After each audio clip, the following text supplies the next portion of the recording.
Bismillahirrahmanirrahim.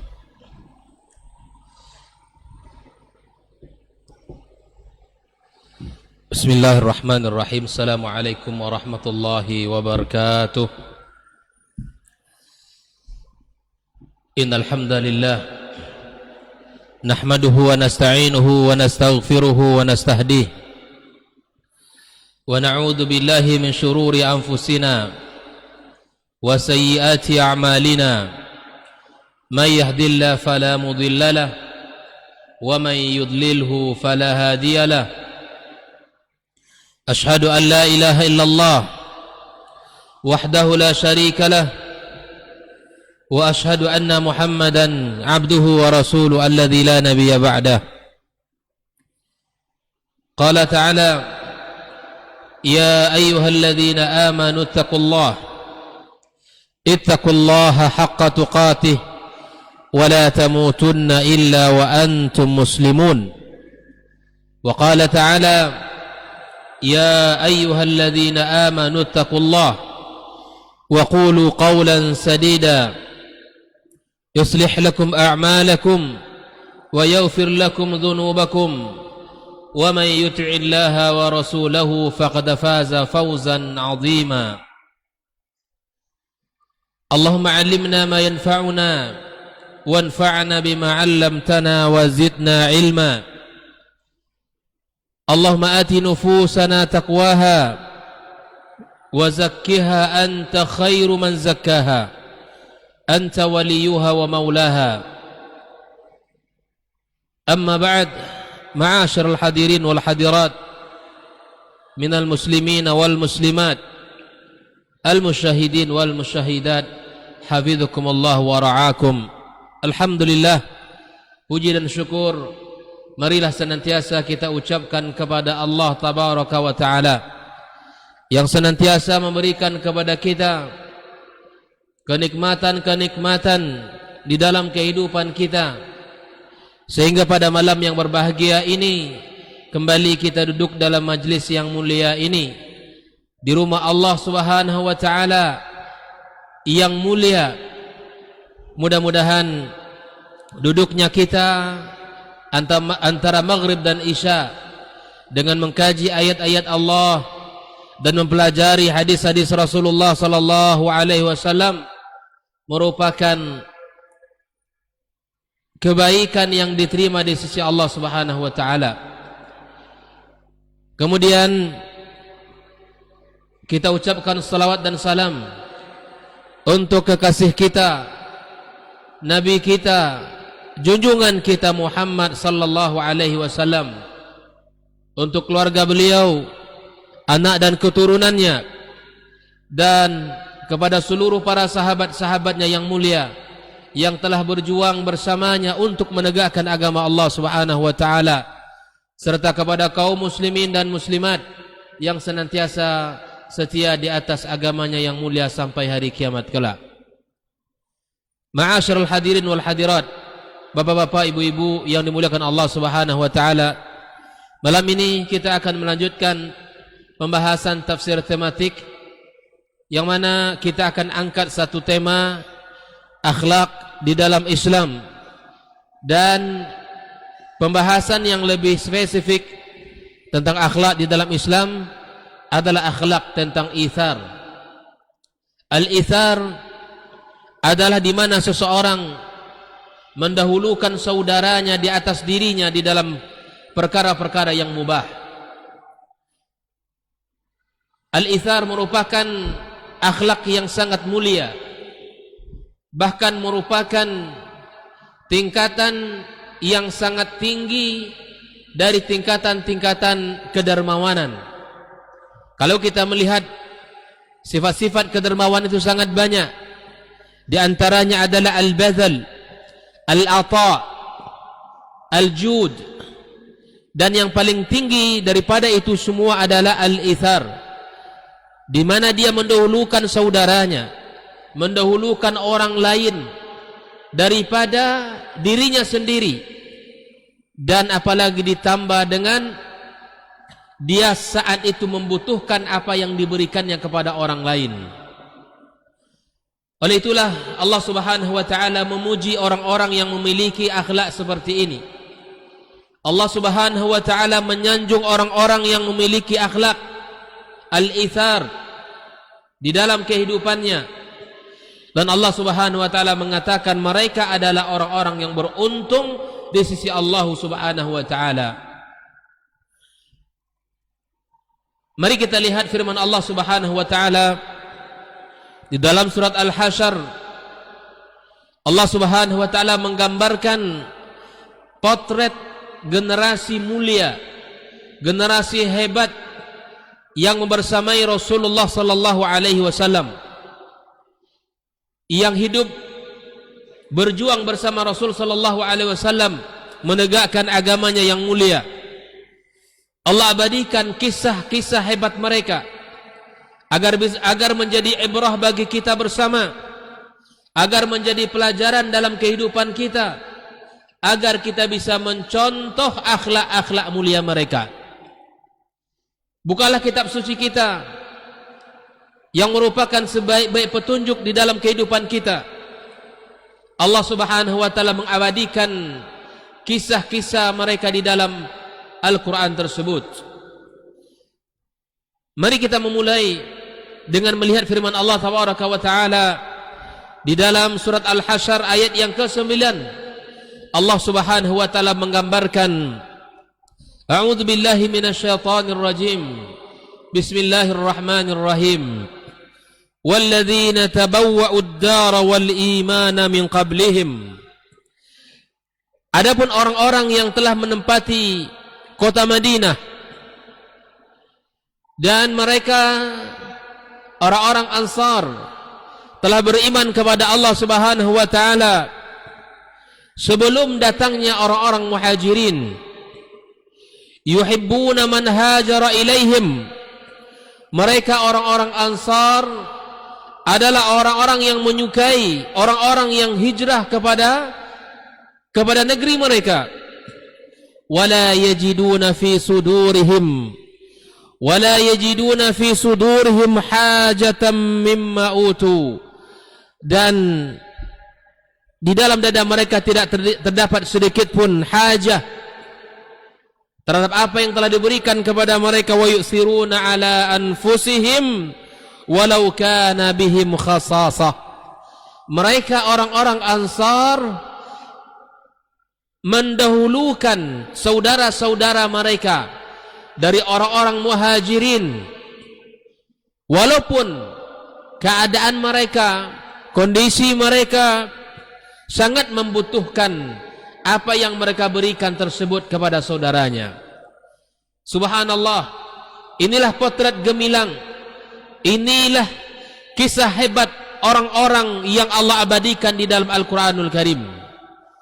Orang-orang mulia, orang-orang yang Allah angkat derajatnya, orang-orang yang Allah abadikan kisah-kisah luar biasa mereka dalam Al-Quranul Karim. Lalu Allah mengatakan, wa may yuqa shuha nafsihi fa ulaika humul muflihun. Orang-orang yang terjaga dari sifat kikir terhadap diri mereka, maka itulah orang-orang yang beruntung di sisi Allah Subhanahu wa taala, orang-orang yang muflihun. Allah Subhanahu wa taala menggambarkan dalam ayat yang mulia ini, di mana ayat yang mulia ini disebutkan oleh para ulama tafsir adalah turun kepada sahabat Nabi yang mulia Abu Talha Al-Ansari, dan kisah yang sangat luar biasa dari dirinya dan keluarganya, di mana mereka sangat membutuhkan apa yang mereka berikan kepada saudara-saudaranya. Mereka membutuhkan untuk makan, mereka membutuhkan untuk bertahan hidup. Akan tetapi lakinnahum faddalu it'am ad-dhaifi ala anfusihim. Namun mereka ini subhanallah, mereka mendahulukan tamu yang ada di rumah mereka daripada makan untuk diri mereka dan keluarganya. Subhanallah. Inilah akhlak yang mulia, di mana kita mampu memberikan sesuatu yang mana kita dahulukan saudara kita, Dan di saat yang sama pula kita sesungguhnya membutuhkannya.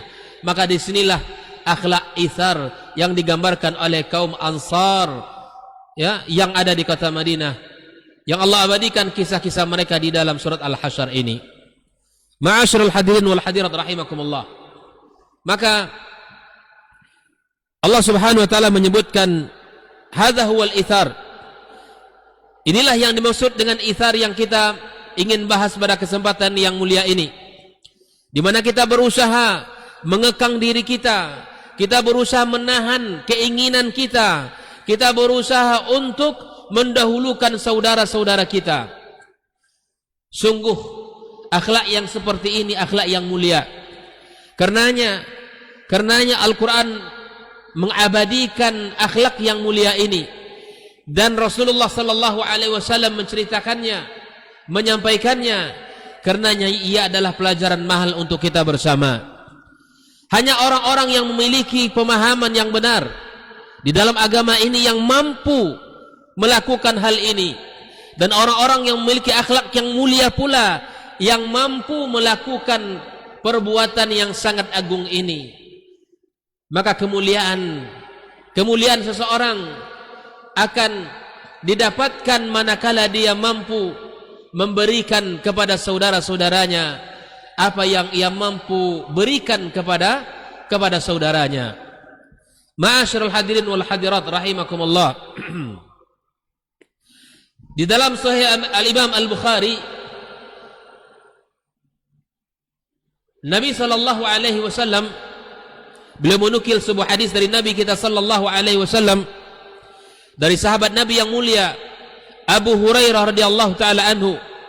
Abu Hurairah adalah Abdurrahman Ibnu Sakhar Ad-Dawsi yang meriwayatkan hadis Rasulullah sallallahu alaihi wasallam ini, di mana Rasulullah sallallahu alaihi wasallam menceritakan anna rajulan ata an-nabiy sallallahu alaihi wasallam.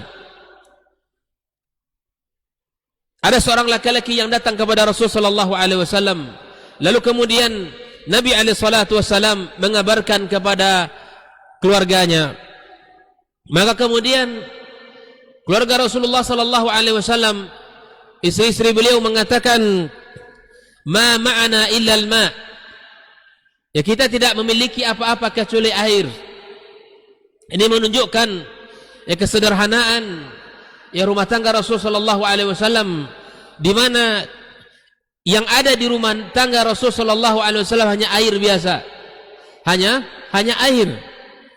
Maka Nabi sallallahu alaihi wasallam mengatakan kepada para sahabat, "May yadhummu aw yudhifu hadha?" Siapa orang di antara kalian yang mau menjamu, yang mau menerima tamu ini? Faqala rajulun minal ansar. Berkatalah salah seorang laki-laki dari kaum Ansar. Faqala ana, saya ya Rasulullah. Fantalaqa bihi ila imra'atihi. Kemudian dia pergi menuju keluarganya. Laki-laki ini pulang ya untuk bertemu dengan istrinya. Faqala, laki-laki ini berkata kepada istrinya, "Akrimi dhaifa Rasulillah sallallahu alaihi wasallam." Muliakan tamu Rasul ini. Bayangkan, Rasulullah sallallahu alaihi wasallam mengatakan siapa yang bisa di antara kalian ya yang menerima, yang memuliakan tamu ini. Maka tiba-tiba ada salah seorang dari kaum Ansar mengatakan, "Saya ya Rasulullah." Lalu kemudian dia bergegas menuju rumahnya untuk menemui keluarganya dan mengatakan kepada keluarganya, "Muliakan tamu Rasul sallallahu alaihi wasallam." Faqalat, istri beliau mengatakan, "Ma indana illa qutu subyan." Wahai suamiku, kita tidak memiliki apa-apa kecuali makanan yang akan kita berikan untuk anak-anak kita. Ternyata kehidupan juga sederhana. Kehidupan sahabat Ansar ini juga sederhana. Faqala hayyi ta'amaki. Lalu kemudian suaminya mengatakan, Kalau demikian, siapkanlah makananmu, siapkan apa yang bisa kita siapkan untuk tamu ini. Kemudian dia berkata kepada istrinya, wasbihi sirajaki wa nawwimi sibyanaki idza aradu asha'a fahayya'at ta'amaha wa asbahat sarajaha wa nawwamat sibyanaha thumma qamat ka'annaha tuslihu sirajaha fa'atfa'atu. Maka laki-laki ini berkata, hidupkan lampu kamu, lampu yang ada di rumah kita, kemudian tidurkan anak kita, dan jika mereka ingin makan malam, maka kata beliau, siapkan, seakan engkau menyiapkan makanan, kemudian hidupkan lampu dan tidurkanlah dan dia anak kita. Nawwimi, tidurkan, artinya subhanallah, ketika anak-anaknya ingin makan, maka cobalah untuk ditidurkan. Dan berdirilah dia seakan-akan memperbaiki lampu, kemudian lampu itu dimatikan. Ini adalah sebuah skenario yang mana dia sadar dengan kekurangan yang ada di rumah tangganya, dan dia sadar makanan itu adalah makanan yang akan diberikan kepada anak-anaknya. Tapi kemudian membuat sebuah cerita, ya seakan-akan dia memperbaiki lampu, setelah dihidupkan kemudian lampu itu dimatikan. Apa yang terjadi kaum muslimin, kaum muslimat? Skenario tersebut belum selesai. Faja'ala yuriyanihi annahuma ya'kulan. Setelah lampu tadi dimatikan, seakan-akan mereka makan. Ada semacam isyarat. Kalau bahasa awak, seakan-akan ya terdengarlah ya suara-suara kalau mereka ini sedang makan, padahal lampu sudah dimatikan.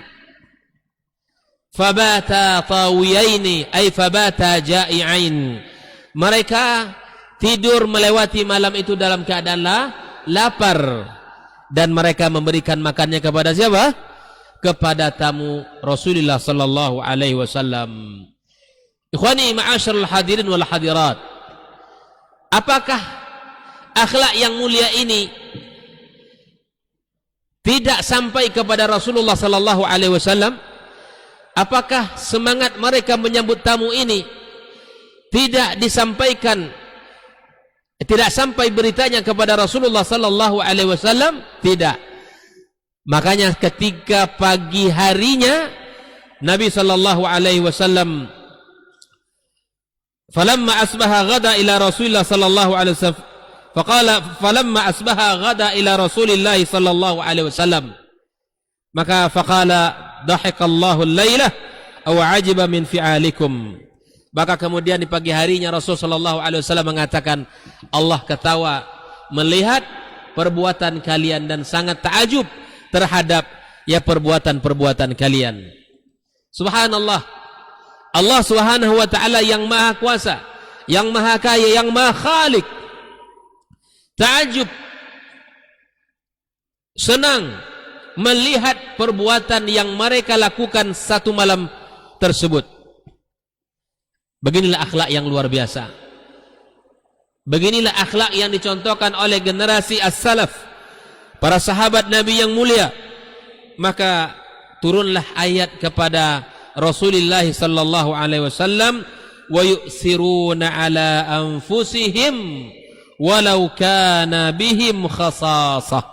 Mereka kaum muslimin mendahulukan tamu, mendahulukan saudaranya untuk bisa makan, untuk bisa menikmati malam itu dengan hidangannya, walaupun sesungguhnya mereka sendiri sangat membutuhkan makanan itu. Walaupun mereka sendiri sangat butuh terhadap makanan tersebut. Makanya Allah Subhanahu wa taala memuji mereka, wa may yuqa syuha nafsihi faulaika humul muflihun. Orang-orang yang terjaga dari sifat bakhil, maka kemudian mereka itulah orang-orang yang beruntung. Allahu akbar. Ma'asyiral hadirin wal hadirat rahimakumullah. Inilah kisah Abu Talha Al-Ansari, di mana Allah Subhanahu wa taala menurunkan ayat yang mulia ini kepada beliau. Sungguh sangat mulia sahabat yang satu ini.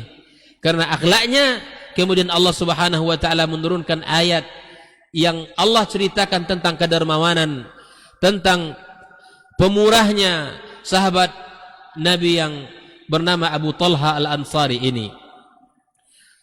Ma'asyiral hadirin rahimakumullah. Beginilah tatanan sosial yang harus ada dalam kehidupan kita. Andai setiap kita berfikir bahwa kita memiliki tanggung jawab terhadap diri kita, tanggung jawab terhadap saudara-saudara kita, terhadap kaum muslimin secara umum, maka insya Allah umat Islam ini akan kokoh. Umat Muslim ini akan kuat karena dia tidak ridha kepada saudara-saudaranya yang tidak makan, yang tidak memiliki apa-apa, dan dia akan senantiasa berbagi kepadanya. Ada sebuah hadis yang digambarkan oleh Rasulullah sallallahu alaihi wasallam tentang kehidupan orang-orang beriman. Rasulullah sallallahu alaihi wasallam mengatakan, al-mu'minu lil mu'min kal bunyan. Bahwa seorang muslim, seorang mukmin terhadap mukmin adalah seperti sebuah bangunan yang kokoh, yang saling menopang, yang saling menguatkan. Makanya kaum muslimin dalam kehidupan kita sehari-hari, mari kita belajar dari sahabat Nabi yang mulia ini. Kita mencontoh kedermawanannya, pemurahnya, menjaga dirinya agar tidak menjadi orang yang bakhil. Kita harus mencontoh, mampu mengeluarkan, mampu memberi. Bukankah Nabi sallallahu alaihi wasallam mengatakan, al-yadul ulya, tangan yang di atas lebih baik daripada tangan yang di bawah. Kita berusaha melatih diri kita untuk memberi dari apa yang telah Allah berikan, dari rezeki yang Allah titipkan kepada kita, dari rezeki yang Allah karuniakan kepada kita. Maka al-ithar adalah akhlak yang sangat tinggi. Al-ithar merupakan akhlak yang sangat terpuji dan merupakan tingkatan yang paling agung. Maka oleh ikhwani kaum muslimin rahimakumullah, mari kita berlatih, mari kita bersama-sama untuk bersemangat mencontoh generasi sahabat Nabi yang mulia di dalam akhlak-akhlak yang terpuji. Kemudian mari kita lihat bagaimana keberkahan-keberkahan yang akan kita dapatkan di saat kita saling berbagi di antara kita. Di antaranya adalah hadis Rasulullah sallallahu alaihi wasallam yang menggambarkan kepada kita tentang keadaan sebuah makanan. Terkadang subhanallah, karena nafsu kita, karena syahwat kita yang sangat tinggi terhadap makanan, kita tidak mau berbagi. Padahal Nabi telah memberikan kepada kita sebuah kalimat, ternyata keberkahan itu ada pada makanan kita. Mari kita perhatikan hadis Nabi kita sallallahu alaihi wasallam. Ta'amul itsnain kafi tsalatsa. Ternyata makanan untuk dua orang itu, itu bisa cukup untuk 3 orang. Ini menandakan keberkahan. Bahkan dalam riwayat, bahwa ta'amul wahid yakfil itsnain, bahwa makan untuk 1 porsi untuk 1 orang, ternyata kalau kita bagi itu bisa cukup untuk memberi makan 2 orang. Maka ikhwani kaum muslimin, mari kita aplikasikan di antara sunnah-sunnah Rasul ini. Saling berbagi. 1 bungkus nasi bisa kita makan untuk berdua. Dan Nabi sallallahu alaihi wasallam mengatakan, wa ta'amul itsnaini yakfil arba'ah. Bahkan porsi makanan untuk 2 orang bisa cukup untuk 4 orang. Coba, bagaimana Islam itu memberikan gambaran tentang keberkahan. Islam tidak mengajarkan kepada kita bakhil. Islam tidak mengajarkan kepada kita sifat kikir agar kita hanya menikmati nikmat tersebut sendiri tanpa kita berbagi. Tidak. Syariat Islam mengajarkan kepada kita agar bisa berbagi, agar bisa kita merasakan kesulitan-kesulitan orang lain, agar kita bisa merasakan kondisi saudara-saudara kita. Maka cobalah kaum muslimin mempraktekkan hadis ini. Dan bahkan Nabi mengatakan ta'amul arba'ah yakfi samaniyah. Bahkan makanan yang untuk 4 orang bisa dimakan untuk 8 orang. Ini keberkahan. Bukankah ini yang kita cari di dalam kehidupan? Keberkahan ini yang kita berusaha untuk dapatkan dalam seluruh sisi kehidupan kita. Dalam keluarga, keberkahan. Dalam rezeki, keberkahan. Dalam usia, keberkahan. Dalam makanan-makanan juga demikian. Apalah gunanya kita bisa makan banyak, tapi kemudian tidak melahirkan banyak ketaatan.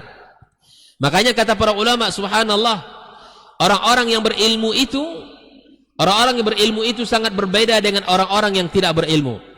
Di antara contohnya adalah bahwa kebiasaan orang berilmu itu adalah menjadi ibadah. Di mana kebiasaan al-adat, kebiasaannya orang-orang berilmu itu bisa menjadi ibadah.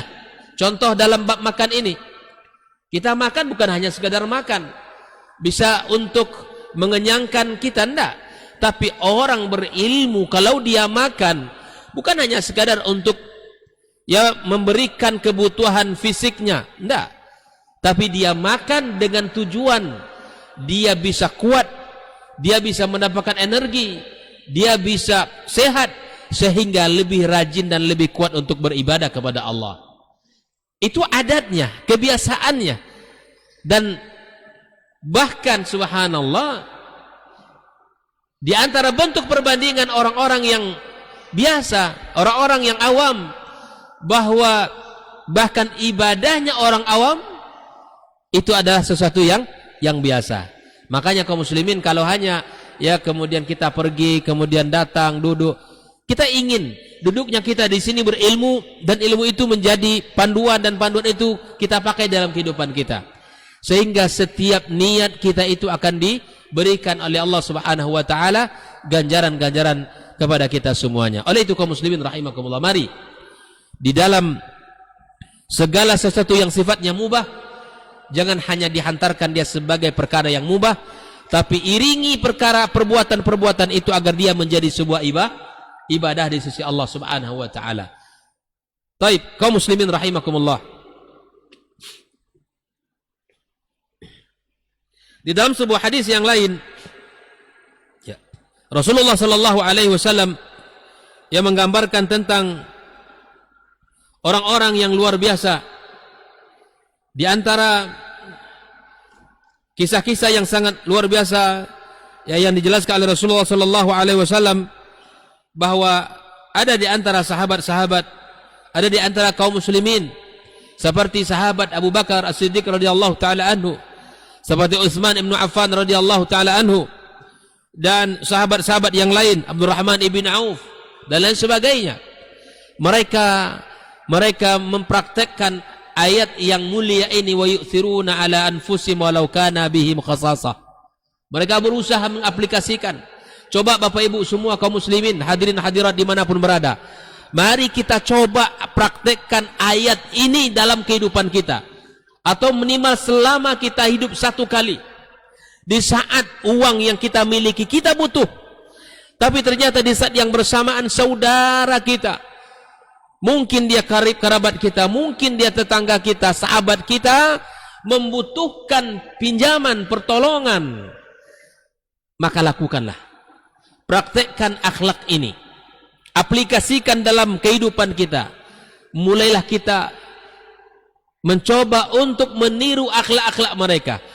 Wallahi ikhwan, kaum muslimin rahimakumullah, ketika ayat-ayat ini kita aplikasikan dengan mencontoh akhlaknya para as-sahabah, sungguh kita akan merasakan keindahan di dalam hati kita, ketenangan dan dalam jiwa kita. Betapa indahnya ternyata betapa indahnya ternyata memberi itu. Betapa indahnya ternyata, betapa bahagianya ternyata ketika kita mampu memberi itu. Maka kaum muslimin rahimakumullah, mari kita lihat, ini salah satu akhlak yang dicontohkan oleh para sahabat Nabi yang mulia. Ma'asyiral hadirin rahimakumullah, mari Kita lihat pula Rasulullah sallallahu alaihi wasallam dalam sebuah hadis juga mengatakan bagaimana kita persaudaraan ini terbangun, bagaimana kita ini hidup saling berbagi, hidup saling memberi, dan hidup saling tolong menolong. Nabi alaihi salatu wasallam mengatakan masalul akhwaini kamathalil yadain, bahwa perumpamaan dua orang yang bersaudara itu adalah ibarat dua tangan. Perhatikan kaum muslimin, perumpamaan orang bersaudara itu adalah ibarat seperti dua tangan.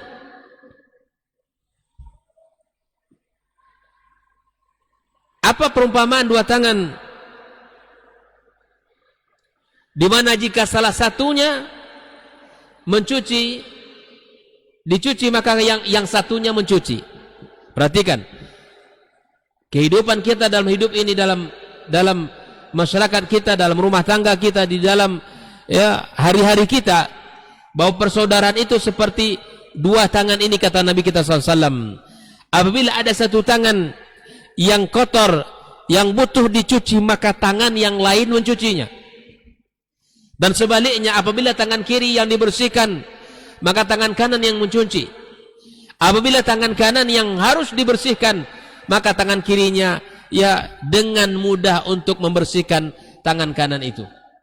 Beginilah seharusnya perumpamaan, kaidah, keindahan yang harus ada dalam kehidupan kita. Bukan saling membelakangi punggung, bukan saling tidak sapa di antara kita, bukan saling memalingkan pandangan di antara kita, tidak. Tapi saudara kita, saudara muslim, maka kita harus terdepan untuk memberikan pertolongan, memberikan bantuan, memberikan pinjaman, meringankan kehidupan saudara-saudara kita ini. Kemudian di antara bentuk-bentuk kisah yang ada di kehidupan para salaf, di antaranya seperti yang dikisahkan di mana antara Masruq dan saudaranya Khaythamah, ini mereka ini subhanallah, satu ketika Khaythamah sahabatnya memiliki hutang, ibaratnya dia dililit hutang. Maka subhanallah, hutang yang ada pada saudaranya Khaythamah itu dilunasi oleh sahabatnya Masruq, dan saudaranya tidak tahu. Bayangkan ya, mulia tidak kaum muslimin. Khaythamah memiliki hutang, dan hutang beliau ini dilunasi oleh Masruq, dan saudaranya tidak tahu kalau dia yang melunasi. Allahu Akbar. Dan suatu ketika Khaythamah membayar hutang Masruq, dan dia tidak tahu kalau hutangnya dibayar oleh Khaythamah. Kalau begini kan luar biasa ini.